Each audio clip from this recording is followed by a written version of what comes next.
हम भगवद गीता का अध्ययन कर रहे।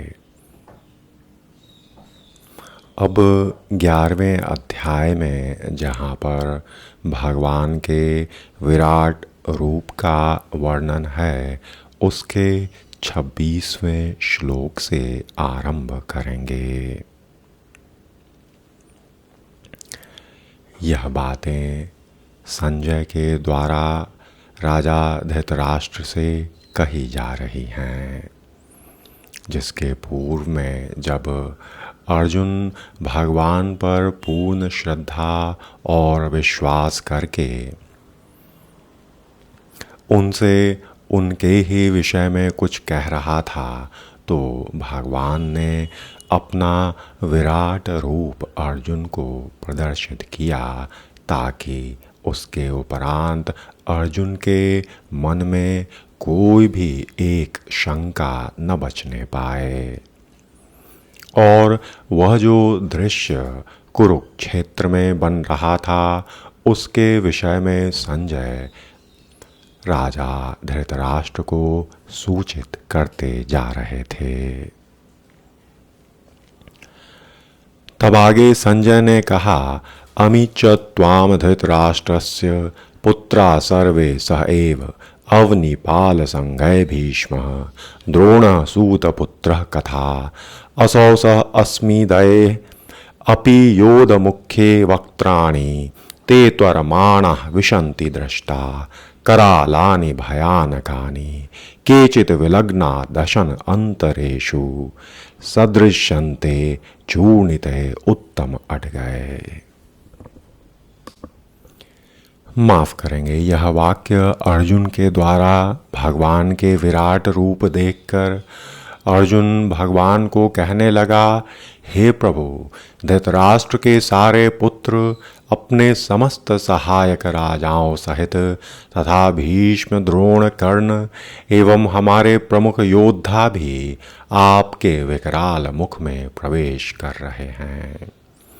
उनमें से कुछ के सिरों को तो मैं आपके दांतों के बीच चूर्णित हुआ देख रहा हूँ। तात्पर्य यह कि पिछले श्लोक में भगवान ने अर्जुन को वचन दिया था कि यदि वह कुछ देखने का इच्छुक हो तो वे उसे दिखा सकते। अब अर्जुन देख रहा है कि विपक्ष के सारे नेता, उसके सैनिक और अर्जुन के भी सैनिक विनष्ट हो रहे। यह इसका संकेत है कि कुरुक्षेत्र में एकत्र समस्त व्यक्तियों की मृत्यु के बाद अर्जुन विजयी होगा। यहाँ यह भी उल्लेख है कि भीष्म भी, जिन्हें अजय माना जा रहा था, वे भी ध्वस्त हो जाएंगे और वही गति वीरवर कर्ण की भी होनी है। न केवल विपक्ष के भीष्म जैसे महान योद्धा विनष्ट हो जाएंगे, अपितु अर्जुन के पक्ष वाले कुछ महान योद्धा भी नष्ट होंगे। और तब आगे अर्जुन ने कहा, यथा नदीनां बहवः अम्बुवेगा समुद्रम एव अभिमुखा द्रवन्ति तथा तव अभि नरलोक वीरा विशन्ति वक्त्राणि अभिविज्वलन्ति। कि जिस प्रकार नदियों की अनेक तरंगें समुद्र में प्रवेश करती हैं, उसी प्रकार ये समस्त महान योद्धा भी प्रभु आपके प्रज्वलित मुखों में प्रवेश कर रहे। यथा प्रदीप्तम ज्वलम पतंगा विशन्ति नाशाय समृद्ध वेगा तथैव नाशाय विशन्ति लोका स्तवापि वक्त्राणि समृद्ध वेगा। कि मैं समस्त लोगों को पूर्ण वेग से आपके मुख में उसी प्रकार प्रविष्ट होते देख रहा हूँ, जिस प्रकार पतंगे अपने विनाश के लिए प्रज्वलित अग्नि में कूद पड़ते हैं। 30वें श्लोक में अर्जुन कहने लगा, लेलीह्यसे ग्रसमानः समन्तात् लोकान् समग्रान् वदने ज्वलद्भिः तेजो व्यापूर्य जगद समग्रम भासः तव उग्रा प्रतपन्ति विष्णु। कि हे प्रभु, हे श्री विष्णु, मैं देखता हूँ कि आप अपने प्रज्वलित मुखों से सभी दिशाओं के लोगों को निगल रहे हैं। आप सारे ब्रह्मांड को अपने तेज से आपूरित करके अपनी विकराल झुलसाती किरणों सहित प्रकट हो रहे। आगे अर्जुन कहने लगा, आख्याहि में कह भवान उग्र रूप, नमस्तुते देववर प्रसीद, विज्ञातुमिच्छामि भवन्तमाद्यं, नहीं प्रजानामि तव प्रवृत्तिम। हे देवेश, कृपा करके मुझे बतलाइए कि इतने उग्र रूप में आप कौन हैं। मैं आपको नमस्कार करता हूँ, कृपा करके मुझ पर प्रसन्न हो। यद्यपि मैं जानता कि मेरे कर्म उस तरह के नहीं कि ईश्वर प्रसन्न हो, पर प्रभु मैं तो अजीब प्रलाप में था जिसका वर्णन और जिसकी स्थिति केवल आप आदि भगवान ही समझ सकते। मैं आपको जानना चाहता हूँ क्योंकि मैं नहीं जान पा रहा हूँ कि आपका प्रयोजन क्या है। तब श्री भगवान ने अर्जुन को कहा, कालः अस्मि लोक क्षय कृत प्रविद्ध, लोकान् समाहर्तुम इह प्रवृत्तः, ऋते अपि त्वाम न भविष्यन्ति सर्वे, ये अवस्थिता प्रति अनिकेषु योधा। भगवान ने कहा, हे अर्जुन, समस्त जगतों को नष्ट करने वाला काल मैं हूँ और मैं यहाँ समस्त लोगों का विनाश करने के लिए आया हूँ। तुम्हारे सिवा दोनों पक्षों के सारे योद्धा मारे जाएंगे। और यद्यपि अर्जुन जानता था कि भगवान श्री कृष्ण उसके मित्र हैं और स्वयं नारायण हैं, तो भी वह श्री कृष्ण के विविध रूपों को देख चकित था। इस कारण ही उसने इस विनाशकारी शक्ति के उद्देश्य के बारे में पूछताछ की। और वेदों में भी लिखा है कि परम सत्य हर वस्तु को, जहाँ तक कि ब्राह्मणों को भी नष्ट कर देते। और कठोपनिषद के वचन हैं, यस्य ब्रह्म च क्षत्रम च उभे भवत ओदनः, मृत्युर्यस्योपसेचकन् सेचनम कइत्था वेद यत्र सः। कि अंततः सारे ब्राह्मण क्षत्रिय अन्य सभी परमेश्वर द्वारा काल कवलित होते हैं। परमेश्वर का यह स्वरूप सबका भक्षण करने वाला है। और यहाँ पर श्री कृष्ण अपने को सर्वभक्षी काल के रूप में प्रस्तुत करते हैं। केवल कुछ पांडवों के अतिरिक्त युद्ध भूमि में आए सभी लोग उनके द्वारा भक्षित होंगे। अर्जुन यूं तो लड़ने के पक्ष में न था, वह युद्ध न करना श्रेयस्कर समझता था, क्योंकि तब किसी प्रकार की निराशा न होती। किंतु भगवान का उत्तर है कि यदि वह नहीं लड़ता तो भी सारे लोग उनके ग्रास बनते, क्योंकि यही उनकी इच्छा है। यदि अर्जुन नहीं लड़ता तो वे सब अन्य विधि से मृत्यु को प्राप्त होते। मृत्यु रोकी नहीं जा सकती, चाहे वह लड़े या न लड़े। वस्तुतः वे तो पहले से ही मृत हैं। काल विनाश है और परमेश्वर की इच्छा अनुसार सारे संसार को विनष्ट होना है, और यही प्रकृति का नियम है। 33वें श्लोक में भगवान ने अर्जुन को कहा, तस्मात् त्वम् उत्तिष्ठ यशः लभस्व, जित्वा शत्रून् भुङ् गच्छ राज्यं, समृद्धं मया एव इते निहत्ता, पूर्वमेव निमित्तमात्रं भव सव्यसाचिन्।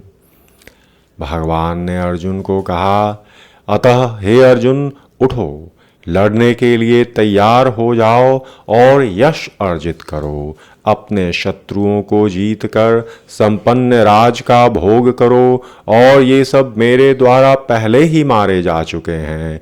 और हे सव्यसाची, तुम तो युद्ध में केवल निमित्त मात्र हो सकते हो। सर्व कर्म संपन्न करना तो मेरी ही जवाबदेही है। तात्पर्य यह कि भगवान यहाँ अर्जुन को सव्यसाची कहते, वह जो युद्ध भूमि में अत्यंत कौशलता के साथ तीर छोड़ सके। इस प्रकार अर्जुन को एक पटु योद्धा के रूप में संबोधित किया गया, जो अपने शत्रुओं को तीर से मारकर मौत के घाट उतार सकता। निमित्त मात्रम यह शब्द भी अत्यंत महत्वपूर्ण है। संसार भगवान की इच्छानुसार गतिमान है। अल्पज्ञ पुरुष सोचते हैं कि प्रकृति बिना किसी योजना के गतिशील है और सारी सृष्टि आकस्मिक है।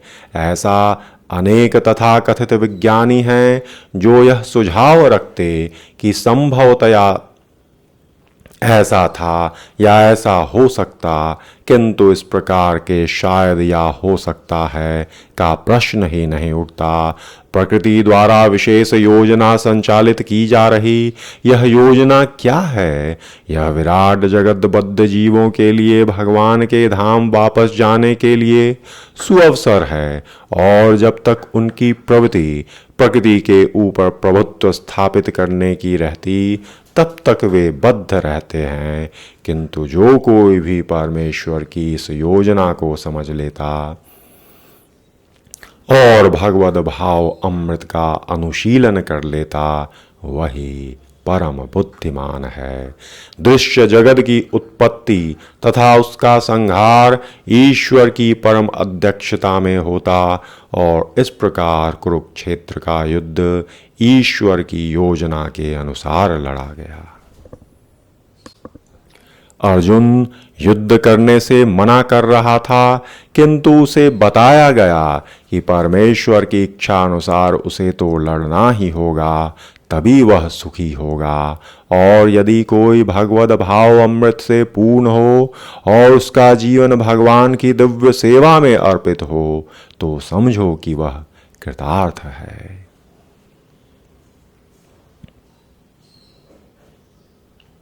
आगे भगवान ने अर्जुन को उसकी शंका निवारण के लिए कहा, द्रोणम च भीष्मं जयद्रथं च कर्णं तथा अन्यान अपि योधवीरान मया हतान त्वं जहिमा व्यवस्थितस्था युद्धस्व जेता असि रणे सपत्पान। कि द्रोण, भीष्म, जयद्रथ, कर्ण और अन्य महान योद्धा पहले ही मेरे द्वारा मारे जा चुके, अतः उनका वध करो और तनिक भी विचलित न हो। तुम केवल युद्ध करो, युद्ध में तुम अपने शत्रुओं को परास्त करोगे। तात्पर्य की प्रत्येक योजना भगवान द्वारा बनती, किंतु वे अपने भक्तों पर इतने कृपालु रहते कि जो भक्त उनकी इच्छा अनुसार उनकी योजना का पालन करते, उन्हें ही वे उसका श्रेय देते। अतः जीवन को इस प्रकार गतिशील होना चाहिए कि प्रत्येक व्यक्ति भगवान श्री कृष्ण की भाव अमृत में कर्म करे और गुरु के माध्यम से भगवान को जान ले, और भगवान की योजनाएं उन्हीं की कृपा से समझी जाती और भक्तों की योजनाएं उन्हीं की योजनाएं हैं। मनुष्य को चाहिए कि ऐसी योजनाओं का अनुसरण करे और जीवन संघर्ष में विजयी बने। तब संजय ने कहा, एतद श्रुत्वा वचनम केशवस्य कृतंजलि वेपमानः किरीट नमस्कृत्वा भूयः एव आह कृष्णं सगद्गदं भीत भीत प्रणम्य। तब संजय ने धृतराष्ट्र से कहा, हे राजन, भगवान के मुख से इन वचनों को सुन कांपते हुए अर्जुन ने हाथ जोड़कर उन्हें बारंबार नमस्कार किया, और फिर उसने भयभीत होकर अवरुद्ध स्वर में श्री कृष्ण से इस प्रकार कहा। भक्त रूप में अर्जुन ने कहा, स्थाने ऋषिकेश तव प्रकृत्या जगत प्रहृष्य त्यनुरज्यते च रक्षांसि भीतानि दिशो द्रवन्ति सर्वे नमस्यन्ति सिद्ध संगाः। अर्जुन ने कहा, हे ऋषिकेश, आपके नाम के श्रवण से संसार हर्षित होता और सभी लोग आपके प्रति अनुरक्त होते हैं। यद्यपि सिद्ध पुरुष आपको नमस्कार करते, किंतु असुरगण भयभीत हैं, इधर उधर भाग रहे। यह ठीक ही हुआ है। तात्पर्य यह कि श्री कृष्ण से कुरुक्षेत्र युद्ध के परिणाम को सुनकर अर्जुन प्रवृत्त हो गया और भगवान के परम भक्त और मित्र के रूप में उनसे बोला कि वे जो कुछ करते हैं वह सब उचित है। और अर्जुन ने पुष्टि की कि श्री कृष्ण ही पालक और भक्तों के आराध्य तथा अवांछित तत्वों के संहार करता हैं। उनके सारे कार्य सबों के लिए समान रूप से शुभ होते। यहाँ पर अर्जुन यह समझ पाता कि जब युद्ध निश्चित रूप से होना था तो अंतरिक्ष से अनेक देव सिद्ध और उच्चतर लोकों के बुद्धिमान प्राणी युद्ध को देख रहे थे, क्योंकि युद्ध में श्री कृष्ण उपस्थित थे। जब अर्जुन ने भगवान का विश्व रूप देखा तो देवताओं को आनंद हुआ, किंतु अन्य लोग जो असुर तथा नास्तिक थे भगवान की प्रशंसा सुनकर सहन न कर सके। वे भगवान के विनाशकारी रूप से डरकर भाग गए। भक्तों तथा नास्तिकों के प्रति भगवान के व्यवहार की अर्जुन द्वारा प्रशंसा की गई और भक्त प्रत्येक अवस्था में भगवान का गुणगान करता, क्योंकि वह जानता है कि वे जो कुछ भी करते वह सबों के हित में है।